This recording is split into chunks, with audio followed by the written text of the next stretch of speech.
I was born into a family deeply rooted in the traditions of Saudi Arabia. From a young age, religion and customs were immovable pillars of our daily life. Islam dictated our daily actions, and the teachings of the Quran were the compass guiding every aspect of our lives. I grew up surrounded by prayers, fasting, and religious celebrations, where modesty and obedience were the highest values.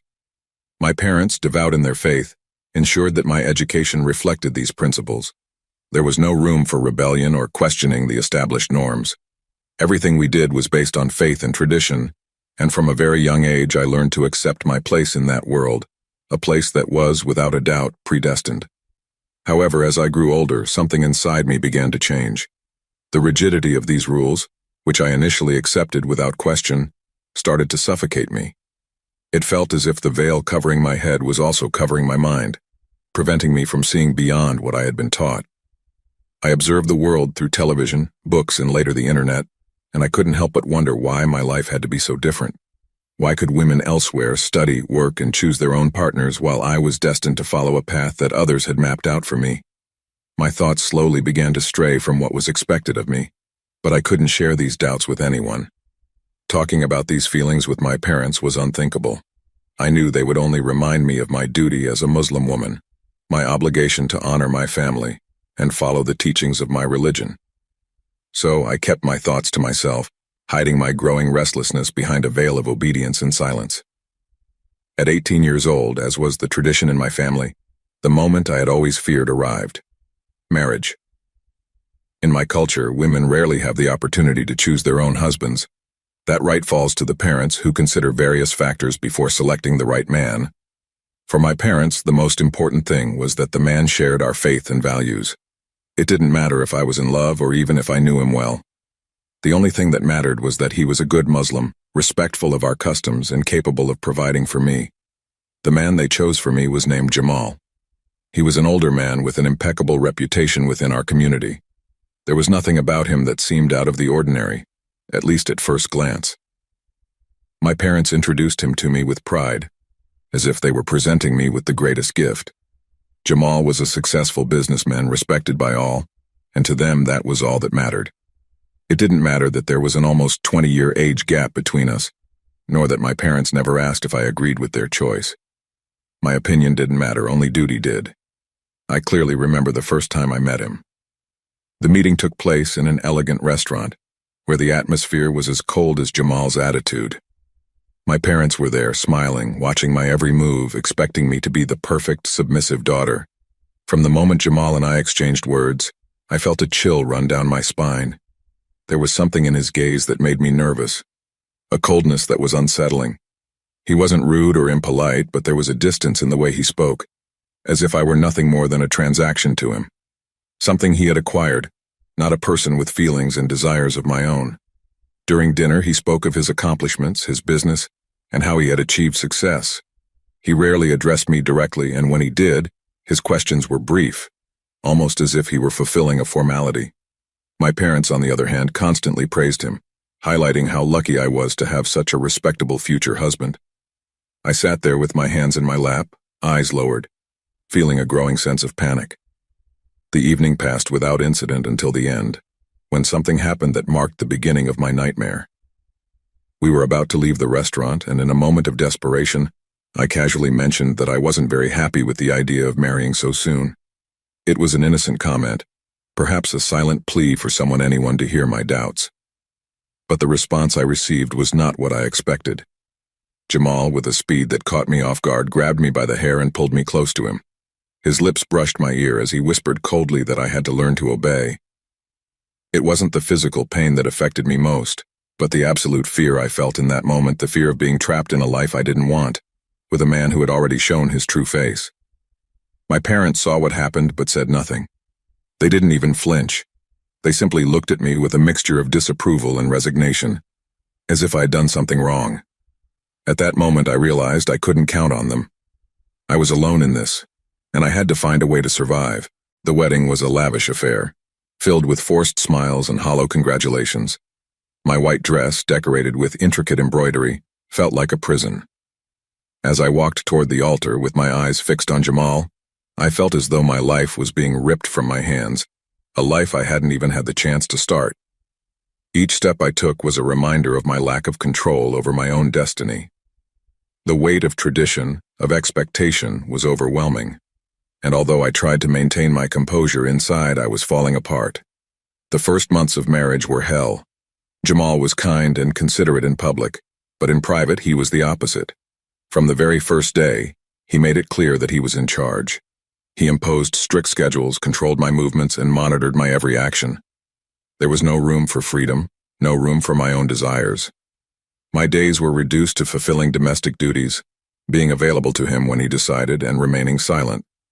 Any sign of disobedience or disagreement was punished, sometimes with cruel words, other times with physical violence. The worst part was his infidelity. Jamal had no qualms about bringing other women into the house, and he did so with a coldness that left me frozen. It was as if I didn't exist, as if my feelings were irrelevant. I often wondered why he had married me if he clearly didn't love me. But the answer was simple. I was nothing more than a possession, something that belonged to him and that he could treat however he pleased. The nights were the worst. Jamal would often go out drinking with his friends, and when he came home drunk, his cruelty would reach new heights. He became aggressive, insulting and demeaning me, and on more than one occasion, he hit me for trivial reasons, like the food not being to his liking or simply because he was in a bad mood. There was no room for hope in my life. Every day was a repeat of the previous one, an endless cycle of suffering that I didn't know how to break. The most painful part was the loneliness. Jamal ensured that I had no one else in my life. My attempts to make new friends were quickly intercepted, and any contact with the outside world was viewed with suspicion. I lived in a gilded cage, but a cage nonetheless. The four walls of our home were my prison, and the man who was supposed to be my life partner was my jailer. My parents, whom I once considered my refuge, had become complicit in my suffering. I knew that if I turned to them, they would only tell me that I had to be a good wife, that I had to endure because that was my destiny. The duty was clear: obey, be silent, and endure, and so I did, for years, until one day something inside me broke. I remember that day with a clarity that still chills me. I had been beaten for something as insignificant as forgetting to buy a bottle of liquor. Jamal was out of control and hit me repeatedly until I was left lying on the kitchen floor, bleeding and in pain. As I lay there with my face pressed against the cold tiles, I felt something change inside me. I couldn't go on like this. I couldn't continue being a shadow, a broken woman who existed only to meet the expectations of others. I deserved better. I deserved to live. That night, when Jamal finally fell asleep, deeply drunk as usual, I knew it was my chance. Every fiber of my being screamed that I had to run, that I had to escape this nightmare before it was too late. But the idea of leaving everything behind terrified me. I didn't know what awaited me beyond those walls, but I knew for certain what awaited me if I stayed. I couldn't continue enduring the pain, the humiliation, and the hopelessness that had consumed my life for years. With my heart pounding in my ears, I slowly got up from the floor, careful not to make a sound. Every small creak of the wooden floor beneath my feet made me hold my breath, fearing that Jamal would wake up and my one chance to escape would vanish. I knew that if that happened, the punishment would be more brutal than ever, and it could be the last. I went to our bedroom, where Jamal lay snoring heavily, oblivious to what was about to happen. I watched him for a moment, trying to find any trace of the man my parents had deemed a good husband, but all I saw was my oppressor. It was hard to reconcile the man who was polite and well-mannered in public with the monster who treated me as a worthless object. Part of me wanted to scream at him, confront him, but I knew it would do no good. Jamal would never change. Quickly, I grabbed a small backpack and started packing what little I could take with me. A few changes of clothes, my documents, and some money I had managed to hide over the months, saving every bill I could without him noticing. I knew it wouldn't be enough, but it was all I had. Before leaving, I took one last look at the room, at the life I was leaving behind. It wasn't a life, not really, but it was all I had known for so long. Part of me clung to the fear of the unknown, but the other part, the part that still held a glimmer of hope, pushed me forward. I left the house in silence, closing the door as carefully as possible.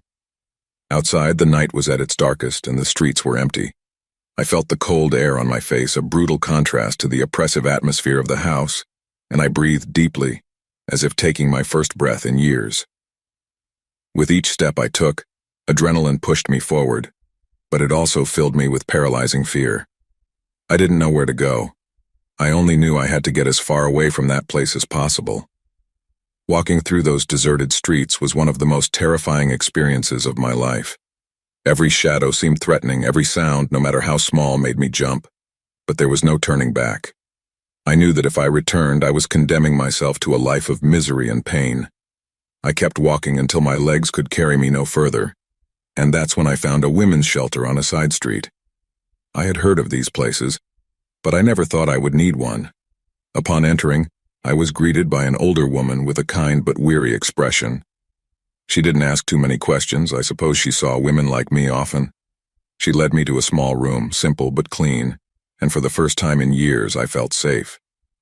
The tears I had been holding back the entire way finally flowed, and I collapsed on the bed, physically and emotionally exhausted. The days that followed were a mixture of relief and terror. I knew I was safe, at least for the moment, but the fear of Jamal finding me never left. I dreamed of him every night, with his eyes full of rage, his hands around my neck. I woke up drenched in sweat, trembling, convinced he was there, waiting in the darkness to take me back. But each time I found myself in that room, I reminded myself that I had escaped, that I had taken control of my life, even if only for a moment. Rebuilding my life wasn't easy. The shelter offered me help, both psychological and practical, to start over. I got a modest job at a nearby store, just enough to keep me afloat while I planned my next move.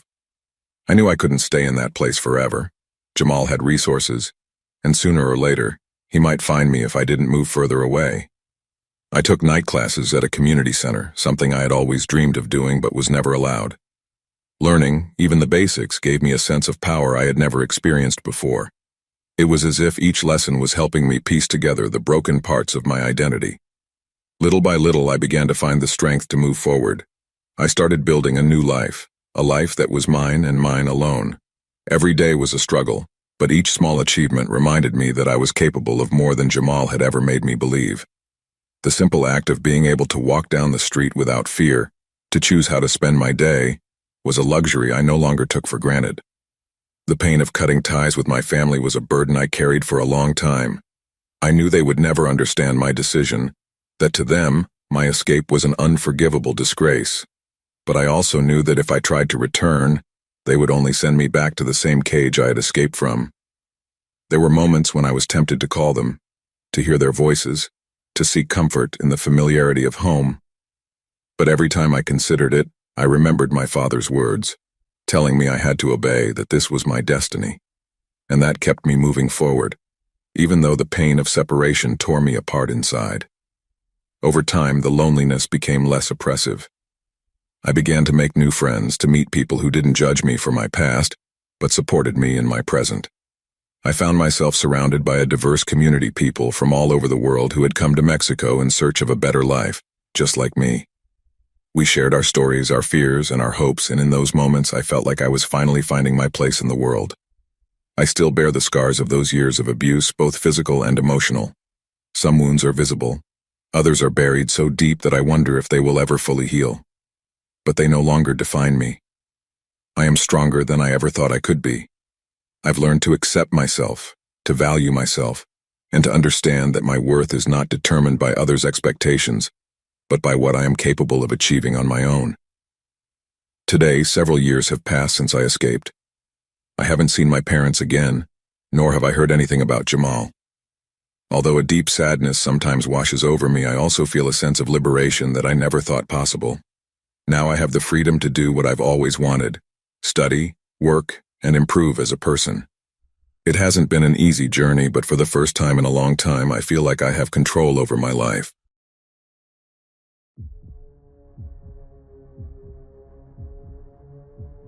Gender-based violence has always seemed to me like one of those realities that, until you experience it firsthand or it hits someone you love, it's easy to think it's something that happens far away, to others, in other homes, in other lives. It's a comforting, reassuring thought that allows you to believe your world is safe, that you or the people you love are immune to falling into that dark web. But the reality is different, and what I'm about to share is the story of how I learned that hard lesson in the worst possible way. My name is Noelia, and I want to share an experience that marked my life forever.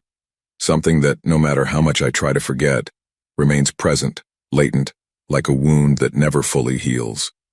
Today, after years, I can talk about it because I know many women have gone through, are going through, or could go through something similar. And if my story can help prevent that from happening, then it will have been worth reliving those dark moments. It all started in such a banal, ordinary way that if someone had told me how it would end, I would never have believed it. Back then, I was 26 years old and living in Madrid, a city that had always given me a sense of security and anonymity.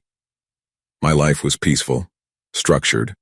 I had my job, a small group of friends, and though I hadn't achieved all my dreams, I considered myself happy, or at least content. But the nights sometimes got lonely, and like many people my age, I used to browse the internet, looking to distract myself, to pass the time. It was during one of those nights, one where boredom and loneliness weighed more heavily than usual, that I met him. His name was Javier. We met on a music forum, a place where users shared their tastes, discussed their favorite bands, and recommended concerts. It wasn't the first time I'd talked to someone online, but with Javier, the conversation flowed in a different way, with an ease that surprised me. At first, everything was superficial, chats about bands, exchanging opinions on songs and albums, but soon our conversations began to turn more personal, more intimate. We started sharing confidences, talking about our lives, our fears, our dreams. It was almost as if we had known each other forever, and that connection captivated me. Javier was 30 years old and lived in a small town in the province of Guadalajara, just a few miles from Madrid. It was a place he described with affection, full of tranquility and surrounded by nature. It took us a few months of virtual chatting before we decided to meet in person. I remember perfectly the day we met. We arranged to meet at a cafe in downtown Madrid, a small but cozy place with a warm atmosphere. I was nervous but also excited, feeling those butterflies in my stomach that I hadn't felt in a long time. When I saw him for the first time, it was as if the world stopped for a second. Javier was just as I had imagined him. Tall, strong build, dark hair, and a deep gaze that seemed to pierce through everything. His smile was warm, and when he greeted me, I immediately felt comfortable, as if I had been with him many times before. We spent hours talking, laughing, sharing anecdotes, and when it was time to say goodbye, I knew I wanted to see him again. Our relationship evolved quickly after that first meeting. Javier was everything I had dreamed of in a partner, attentive, caring, always looking out for me. He made me feel special, unique, as if the world revolved around me when we were together. We started seeing each other often, and every time we were together, I felt like I had found the person I wanted to spend the rest of my life with. However, there were small details, signs that I can now see clearly, but at the time I chose to ignore. Sarcastic comments about my clothes, disapproving looks when I talked to a male friend, small bouts of jealousy that I justified as signs of his love. These were things that, if I had seen them from the outside, would have raised all the alarms. But I was in love, and when you're in that state, you tend to justify the unjustifiable, to see only what you want to see. After a year of dating, Javier proposed that we move in together. He told me he couldn't stand the idea of being apart from me, that he wanted us to share our lives completely, that he wanted to take care of me, protect me. The idea made me happy. I thought it was the natural next step in our relationship, the logical evolution of what we had built together. So, with the excitement of a new chapter, I agreed. Within weeks, I left my small apartment in Madrid and moved into his house in the town. At first, everything seemed perfect. Living together was comfortable, and I enjoyed the tranquility of the town, the contrast with the city's hustle and bustle. Javier's house was cozy, with a garden he tended with care, and although I didn't know many people in the town, I didn't mind. I was happy to be with him, to have our own space, our little bubble of happiness. Javier was still the same charming man I had met, or so I thought. But soon, very soon, things began to change. I remember it was a summer night when the first serious argument happened. The heat was suffocating and we were both tired after a long day. I don't even remember how it started, probably over something trivial, a misinterpreted comment, a word said in the wrong tone. But what I do remember is how it ended. Javier, the man who had been all sweetness and care until then, suddenly transformed into someone I didn't recognize. He yelled at me with a fury I had never seen in him. He called me stupid, told me I was useless, that I wasn't good for anything. His words left me frozen, like I had been doused with cold water. I didn't know what I had done to deserve that, But instead of standing up to him, instead of demanding an explanation, I chose to stay quiet and apologize. I believed it was a one-time thing, that he'd had a bad day. But it wasn't. Over time, the arguments became more frequent, almost a constant in our daily life. Javier always found something to complain about, something I was doing wrong, something he didn't like. His criticism became a constant presence, a poison that slowly began to destroy my self-esteem. He told me I was fat, that I looked ridiculous, that I wasn't worth anything. And instead of defending myself, instead of questioning his words, I believed him. I thought maybe he was right, maybe I was the one failing. I tried to change, to be better, to do everything I could to please him. But nothing I did was ever enough for him. What had started as hurtful words soon turned into something more. Javier began to control every aspect of my life. I couldn't leave the house without his permission. I couldn't talk to my friends, not even my family, without him knowing. If I ever dared to disobey him, the consequence was always the same: yelling, insults, and sometimes a shove or a slap. Every time I tried to stand up, every time I tried to think of a way out, he found a way to make me feel small, to remind me that I had no one else, that he was the best thing that had ever happened to me, and that without him, I was nothing. Even so, I couldn't bring myself to leave him. I was trapped in a toxic and abusive relationship, and the worst part was that I had isolated myself so much that I had no one to turn to. My parents lived far away in Andalusia, and although I spoke to them from time to time, I never told them what was happening. I didn't want to worry them. Didn't want them to know that their daughter, the one who had always been so strong, so independent, was now just a shadow of who she once was. Besides, I felt ashamed, a deep and paralyzing shame. How could I admit that I had allowed my life to reach that point? How could I confess that I had become the woman I had always sworn I would never be?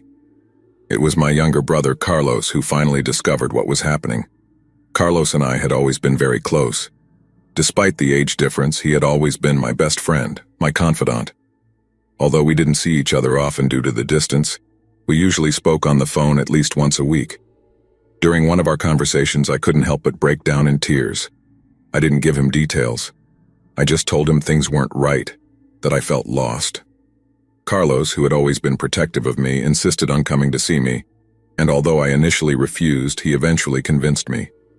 When Carlos arrived in the town, I tried to hide the truth, to convince him that everything was fine. I did everything I could to maintain the facade I had built so carefully. But he wasn't fooled. He looked into my eyes, those eyes that knew every corner of my soul, and saw what I was trying to hide: fear, desperation, sadness. He spent a few days with me, and during that time, Javier acted as he always did. However, Carlos was sharp, and soon he began to notice the small details I had learned to ignore. The way Javier looked at me, how he controlled everything I said, every move I made. The situation came to a head one night when Javier came home earlier than usual and found Carlos and me talking in the living room. He didn't like what he saw. He approached me with a look of anger that chilled me to the bone, and without a word, he pushed me against the wall. Carlos, seeing this, jumped up and stood between us, but Javier, out of control, began insulting and threatening him. He yelled that Carlos had no business being there, that he should leave his house, that he shouldn't interfere in what didn't concern him. I tried to calm him down, telling him nothing was wrong, that we were just talking, but he wouldn't listen. His eyes were full of fury, and in that moment I knew he was willing to do anything. What happened next was so fast that I barely had time to react. In a fit of rage, Javier turned toward me, raised his hand, and prepared to hit me. In that instant, Carlos, driven by a mix of panic and fury, pulled out a knife he had in his pocket, a knife he always carried for safety, and stabbed Javier in the leg. Javier's scream echoed through the house, a guttural sound filled with pain and rage, and I was paralyzed, unable to comprehend what had just happened. The next moments were chaos. Carlos and I tried to stop the bleeding from the wound while Javier screamed in pain and fury. His face was pale, distorted by anger, and for a moment I thought he was going to attack both of us, that his rage was so great that he didn't care about the pain he felt. I don't know how we did it, but we managed to call an ambulance. When the paramedics arrived, Javier was trembling, his skin covered in cold sweat, but he was still conscious, his eyes locked on mine with an expression I'll never forget, a mix of hatred and desperation. They took him to the hospital, and we were taken into police custody. What followed was a long and painful process.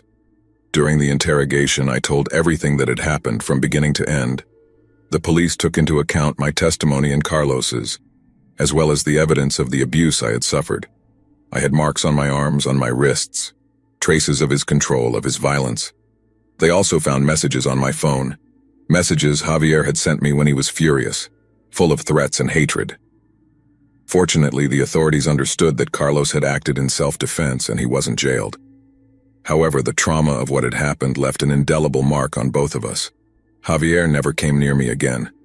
After being discharged from the hospital, he moved to another province and we never had contact again. I learned through a mutual friend that he had started a new life elsewhere, trying to rebuild his life after what had happened. But for me, his shadow still lingered, like a ghost that haunted me even from a distance. It was difficult to recover from everything that had happened.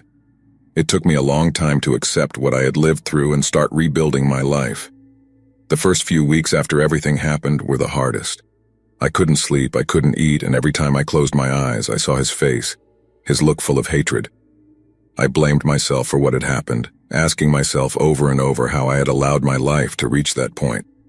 I felt a mix of fear, shame, and sadness that consumed me, that kept me from seeing a way out. But little by little, with the support of my family and close friends, I began to heal.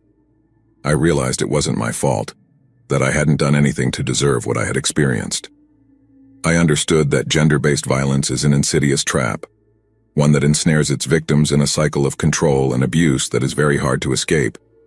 And although the wound will never disappear completely, I learned to live with it, to carry it like a scar that reminds me I'm stronger than I thought.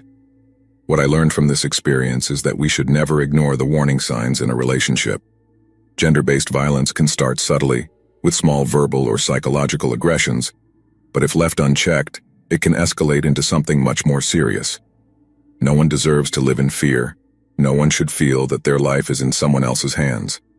If someone listening to this finds themselves in a similar situation, please don't wait until it's too late. Seek help, talk to someone you trust, and remember that you're not alone.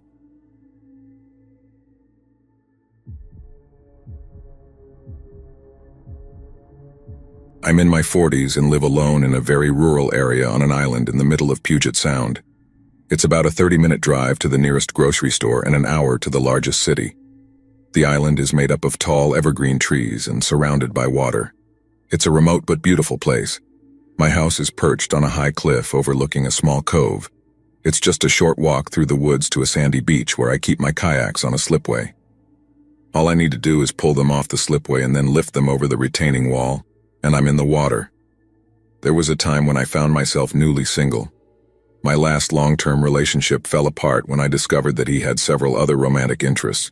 Apparently, his business trips weren't entirely for business. He moved out and I tried to move on. Some friends encouraged me to get back out there. Have a couple of flings, you'll feel better about yourself. It was well-intentioned advice. I knew what they meant. If I started dating again, I'd stop feeling like this heartbroken, lonely woman who was about to celebrate the 20th anniversary of her 25th birthday. If I started dating again, I'd feel attractive and desirable. But how exactly do you start dating again when you live in the middle of nowhere? A coworker pointed out that nowadays almost nobody meets organically. Everything is done online. Tinder, Plenty of Fish, Bumble, OkCupid. So I set about creating online profiles, and it wasn't long before I felt overwhelmed with messages. The flings happened. On one hand, the energy of a new relationship was a good distraction, and on the other, I found myself making comparisons between these new guys and my ex. Often the comparisons were positive. This guy always asked about my day, my ex rarely did. Sometimes the comparisons were more about the things I missed. He doesn't open doors for me like my ex used to, or his hand doesn't fit into mine like my ex's did. That made me realize that I had jumped back into the dating pool too soon. All these mental comparisons were a sign that I was still yearning for the relationship I had. I wasn't ready for something new yet, so I decided to focus on myself, which is what I should have done from the start. I hiked all over the island, kayaked, trained my brilliant mini Aussie to use those talking buttons. I threw myself into my career.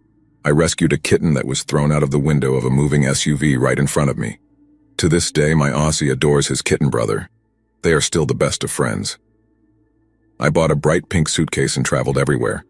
I learned to shoot a recurve bow.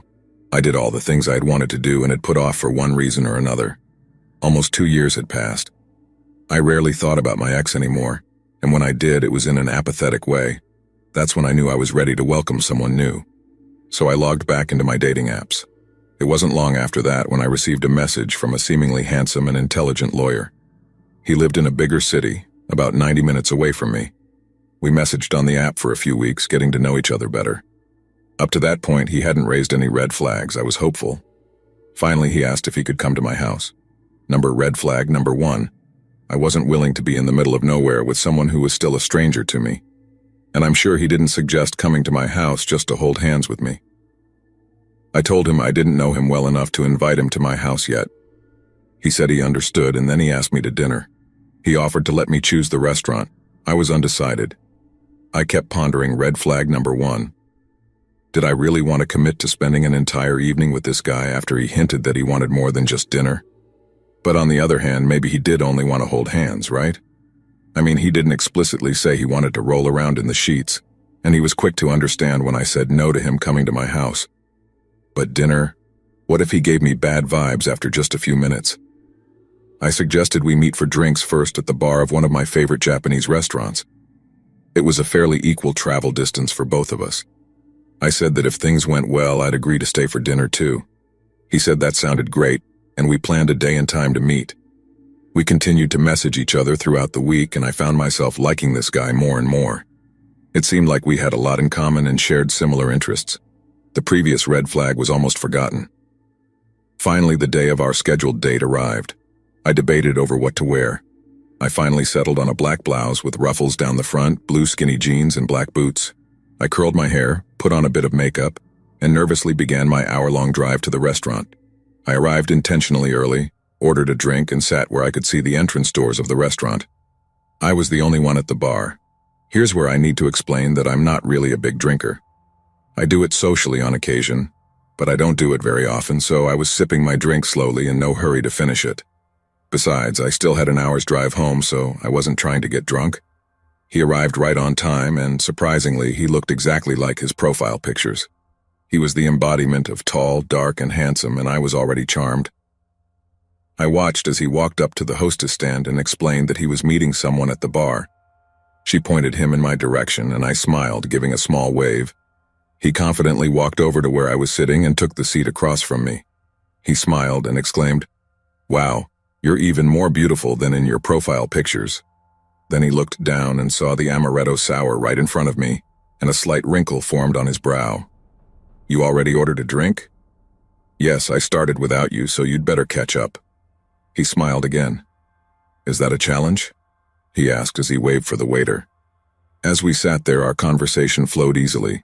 He was smart and charming. I realized I had misjudged the first red flag, and I wanted to spend more time getting to know him better. By the time we finished our drinks, he suggested we have the hostess seat us for dinner, and I was all in agreement. To set the scene, this was a teppanyaki grill restaurant. If you've never been to one, imagine a large stainless steel rectangular grill surrounded on 3 sides by seating. On each of the 2 shorter sides, there are 3 seats. On the long side, directly in front of the grill, there are 6 seats. It's considered a communal style of dining, meaning you sit next to complete strangers. When the hostess seated us, there were only 2 seats left at that particular grill, one on the end of a short side that was directly adjacent to the end seat on the long side. Instead of being seated shoulder to shoulder, we were seated at the corner of the rectangle, with my left knee almost touching his right knee. It was ideal because we didn't have to turn to talk to each other. However, it left me with a stranger to my right and him with a stranger to his left. If you're extroverted, communal dining can be a really fun experience where you can meet new people and engage in interesting conversations. If you're introverted, you can just ignore everyone around you and pretend you're dining alone. I'm not extroverted, but I also don't mind communal dining experiences, especially when they involve good food. Our waiter came to take our drink orders, and the lawyer very boldly tried to order another alcoholic drink for me. "Oh, no thanks," I said, looking between him and the waiter, explaining, "I'll just have water, I still have to drive home." The same frown from earlier appeared on his face, and very brusquely he said, "We're going to be here for a while, you can have one more." He looked at the waiter. "She'll have another." Looking back at me, "What were you drinking again?" An amaretto sour, but he interrupted me, practically barking at the waiter, "Bring her another amaretto sour." I was stunned, and everyone sitting around us was too. This was red flag number 2, and for me it was a big one. For the first time that night, he flipped his phone over and looked at it, then typed something. I assumed he was just replying or sending a text. He flipped it face down and placed it back on the table. He smiled again and then asked me what I was going to have for dinner. It was almost as if he just pressed play again, because everyone around us collectively sighed in relief and went back to what they were doing. I, however, was still stuck on pause. It took me a moment to answer his question because a big part of me wanted to say nothing, put my menu down and walk out. But I didn't. The hungry part of me wanted to stay for the food, so I finally replied, I think I'll order the teppanyaki steak." Like Dr. Jekyll and Mr. Hyde, he reverted to his charming self again. He was attentive, affectionate, continually pointing out the artwork painted on the walls. I turned to look, but I didn't find them nearly as interesting as he did. I was still stuck on red flag number 2, so our conversation didn't flow as easily as before. There were a lot of silences in between, which gave him plenty of opportunity to keep looking at his phone. He made sure to angle it away from me as it took up more and more of his time. This was red flag number 3. At one point, the man sitting across from him looked at his phone screen, and I'll never forget the look on his face. It was a mix of surprise and disgust. He quickly turned to the woman with him and whispered something in her ear. She then looked surprised as well. Though I witnessed this, my date was completely oblivious. Busy sending another text, I asked him, "Is everything okay?" "Totally, just work, a case I'm working on, boring stuff. You're not drinking your drink." "Yes, I am." I took another small sip. Red flag number 4. Why was he so desperate for me to drink this drink? We alternated between forced conversation and his new obsession with his phone until our chef arrived to cook and serve our food. He had never been to a teppanyaki restaurant before, so he was delighted by the whole process. The chef spun his spatula, tossed an egg in the air and caught it in his hat, created a volcano on the grill with the onion slices, and cooked our food to perfection. My date actually left his phone face down on the table the entire time.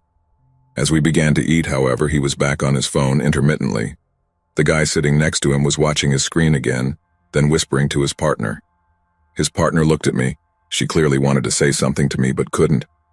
I assumed he was probably back on the dating app messaging someone else, and that likely seemed scandalous to them. For all they knew, we were married, and he was just another cheating husband. But it didn't matter, I was still stuck on red flag number 2. I knew this would be our last date. I didn't want to see him again after that night, when everyone at the table was at some stage of finishing their meal.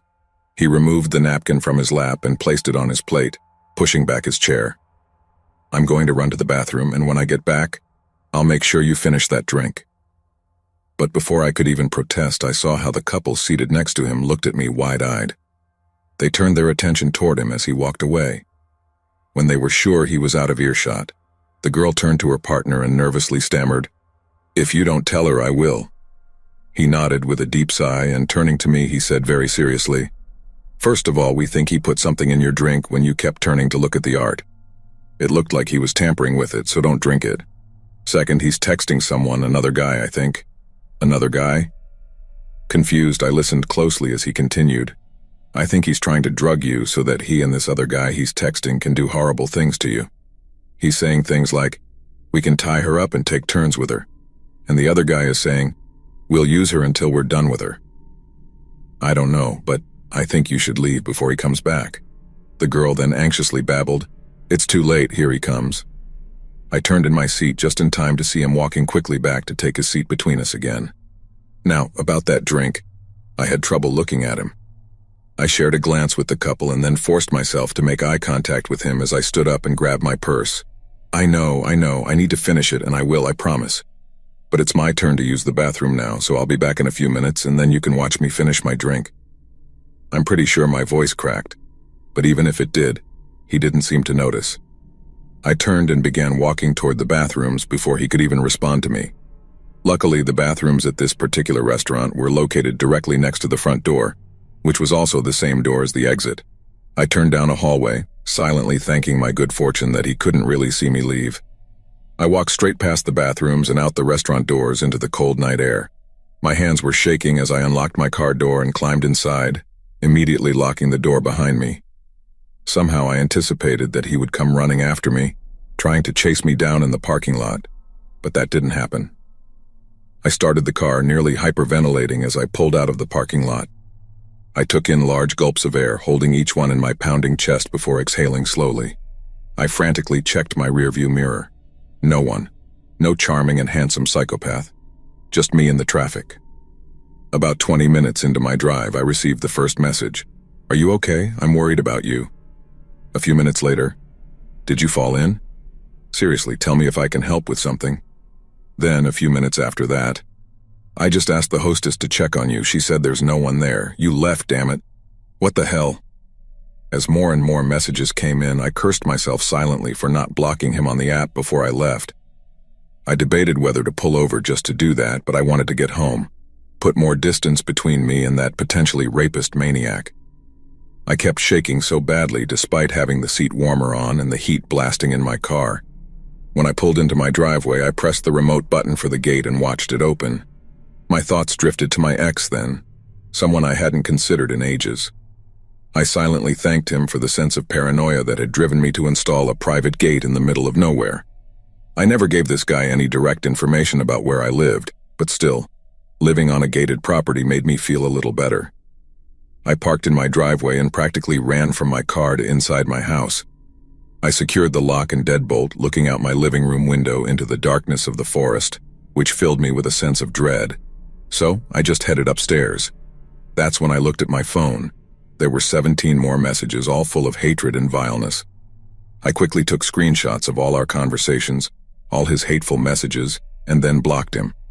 But that wasn't enough. I also deleted my account on the app, and then all the other apps too, because I didn't want him to be able to cross paths with me on another platform. I debated whether to call the police, but I didn't have any proof.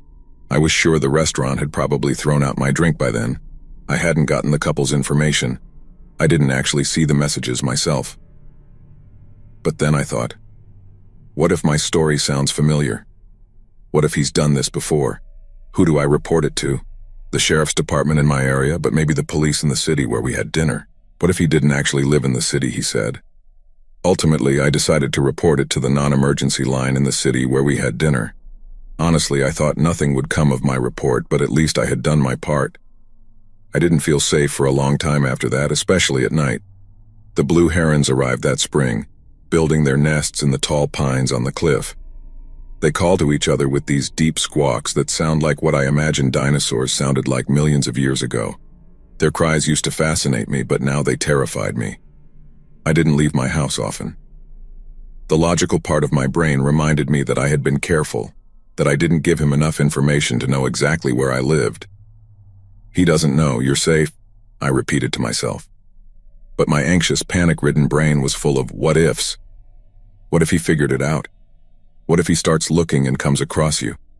You have a presence online, what if he finds it? What if the herons are screaming because he's lurking in the dark woods and they're trying to warn you? About 6 months later, while I was in the city after work one day, doing some volunteer gardening at the local elementary school garden, a good-looking guy in a button-down shirt, jeans, and glasses nervously walked up to me. He stammered through a few awkward questions about the garden and explained that he was a civil engineer, working with the crew half a block down the street, installing a ladder to help the salmon run. It was clear he was nervous. He hesitated, trying to think of something else to say, but probably thought better of it, then said goodbye. He took a few steps toward the crew working on the salmon ladder, then stopped, turned back, and faced me. Hey, look, you're really pretty, actually stunning. I don't know what I'm doing here, but do you think I could get your number? I smiled and put my number in his phone. Turns out you can meet people organically without needing any apps. Fast forward another 6 months. The engineer and I were watching the evening news when I saw the cell phone addict lawyer's profile picture appear on the screen. Next to his was another man's picture. Both had been arrested and charged with multiple counts of drugging and raping women, and 2 counts of murder. I was later interviewed by an investigator from the prosecutor's office, and our conversation was recorded as my official statement. The investigator gave me a bit more information. This pair was caught when the lawyer invited himself to his latest victim's house. His accomplice followed him there and waited until she was drugged. They weren't as careful this time. A curious neighbor wrote down the license plate because he thought it was strange that a guy was sitting in a car for hours and hours while looking toward this poor girl's house. Oh, and it turns out the lawyer wasn't really a lawyer at all. And while the investigator explained that I might be called to testify in the end, the wannabe lawyer psychopath and his friend pled guilty, so I never had to face him in court. That spring, when the blue herons screeched with their deep cries, I could finally appreciate them again, knowing those two were in prison and I wasn't afraid anymore. It had all happened around Valentine's Day, which was a kind of poetic justice in my mind. Those bastards got what they deserved, and I was with the person who mattered to me. I survived and they had to suffer.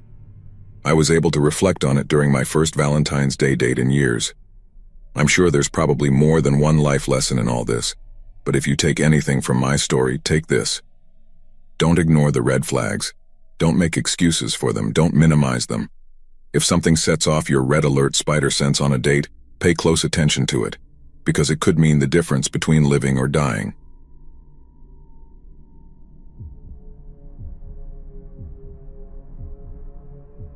Social media, since its emergence, has changed our lives in unimaginable ways. It has allowed us to connect with people from all over the world, share our ideas, and create global communities. But like any powerful tool, social media also has a dark side, a side that we rarely acknowledge until it's too late. Behind every profile, every perfectly curated photo, every seductive message, there could be something or someone entirely different from what they appear to be. This is the story of how I learned in the worst possible way that on the internet, nothing is as it seems. It all started a few years ago when I moved to Japan for work. I had always been an introverted person, someone who enjoyed their time alone, and while life in Tokyo was exciting, it could also feel lonely at times.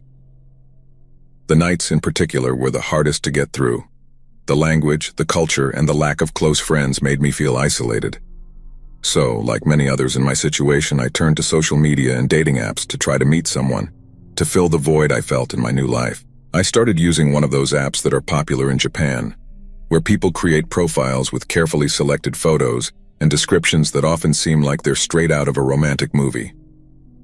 At first, everything was quite superficial, light conversations about hobbies, music, food. But after a couple of weeks, I found myself talking to a woman who, at first glance, seemed very interesting. Her name was Aiko.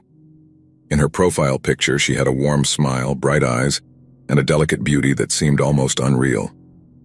The conversation with Aiko was different from the start. It wasn't limited to trivial talks about the weather or food. Our conversations delved into more personal, more intimate topics. She told me about her life in Tokyo, her work at an art gallery, her dreams of traveling the world. There was something about the way she expressed herself that captivated me. She was smart, funny, and seemed to understand me in a way that few people did. Over time, I began to feel a real connection, something that went beyond the screen of my phone. After several weeks of talking every day, we decided it was time to meet in person. Aiko suggested we meet at a small cafe in Shibuya, a place she described as cozy and discreet, perfect for a first date. Although I was nervous, I also felt excited. I had spent so much time imagining what it would be like to meet her in person, that the thought of it finally happening filled me with a mix of anticipation and anxiety. On the day of the date, I carefully dressed. I chose a shirt I thought she would like, made sure my hair was neat, and left my apartment with my heart racing. The cafe was within walking distance, and when I arrived, I was surprised at how small and cozy it was, just as Aiko had described. The walls were decorated with modern art, and there was soft jazz music playing in the background, creating a warm and relaxing atmosphere. Aiko arrived a few minutes after me. She was even more beautiful in person. Her slender figure, long dark hair, and those same bright eyes that had captivated me in her photo. When I saw her, I felt a knot in my stomach, but also a sense of relief. Everything seemed perfect. We greeted each other with a smile and a slight nod, typical of Japanese culture. We sat at a table by the window and soon started talking. The conversation flowed as naturally as it had online. We talked about everything, our childhoods, our jobs, our expectations of life in Japan. Everything seemed to be going wonderfully. After a couple of hours, Aiko suggested we go to her apartment. She said she wanted to show me some of the artwork she collected, pieces she had acquired on her travels.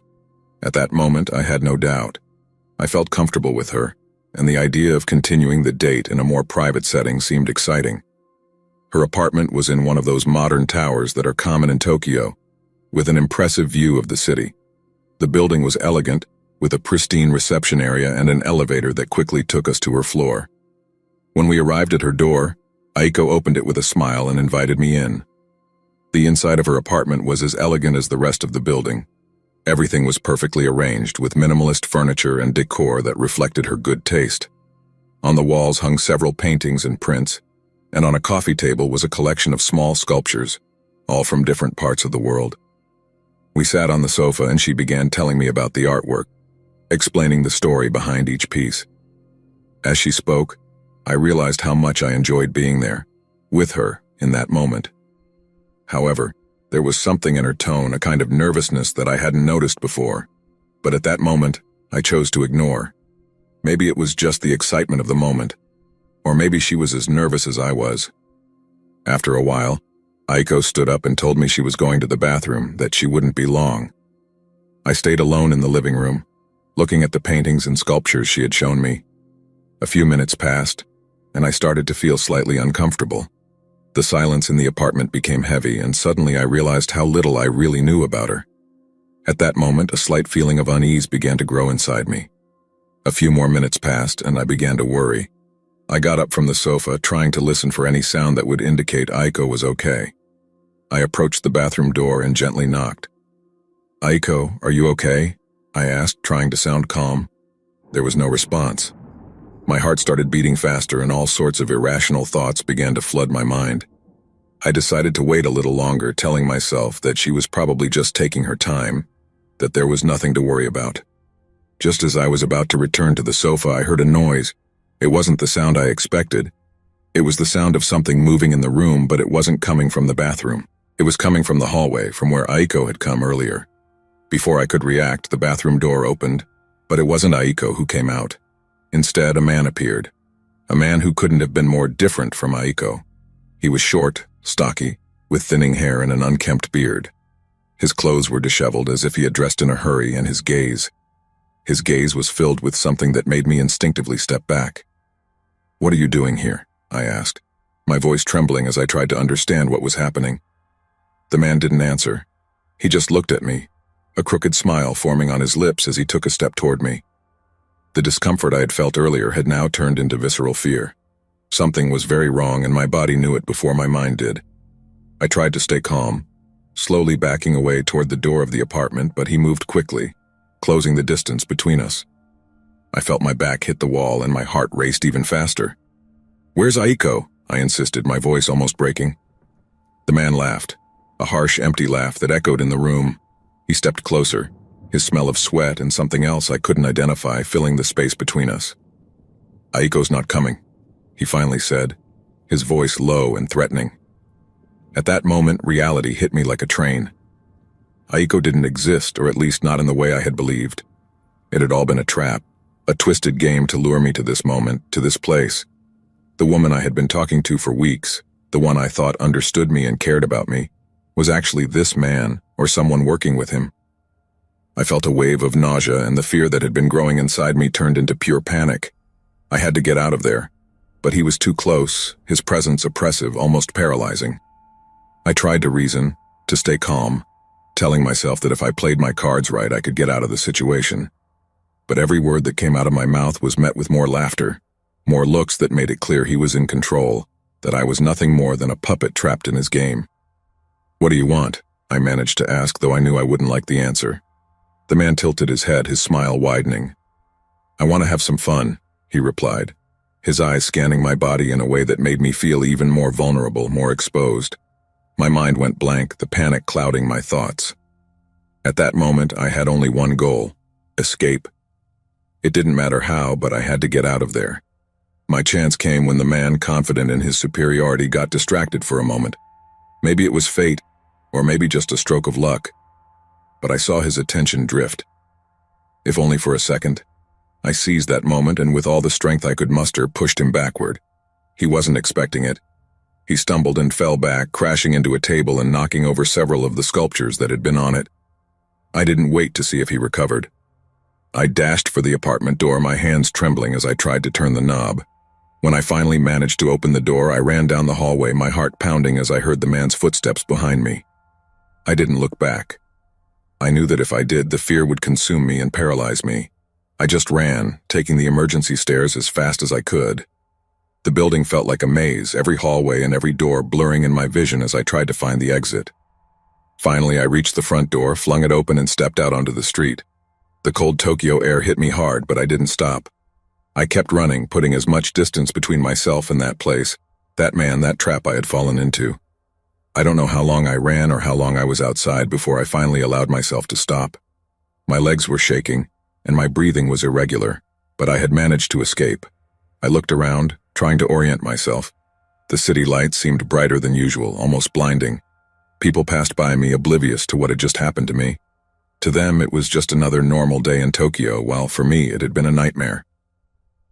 Finally, I found a bench in a small park and collapsed onto it, my body trembling as I tried to process what had just happened. Thoughts swirled in my mind, but none of them fully formed.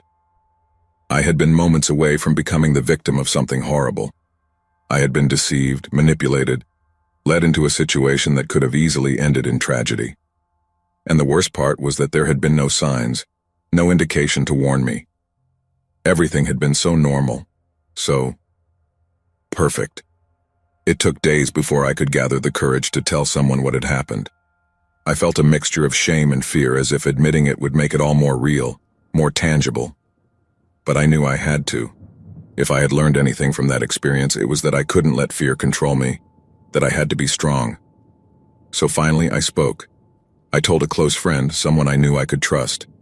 He listened in silence, and when I finished, he looked at me with a mix of concern and relief. He was grateful I had gotten out of there alive, that I had been lucky enough to escape. I never found out who that man really was, or how he had managed to deceive me so well. I tried to report the incident to the police, but with so little information, there wasn't much they could do. However, what was clear was that it wasn't the first time someone had fallen into a trap like that. After that experience, I stayed away from social media and dating apps for a while. The fear and distrust stayed with me for months, affecting even my daily interactions. I became more cautious, more reserved, and every time I met someone new, I couldn't help but remember that night, that fear.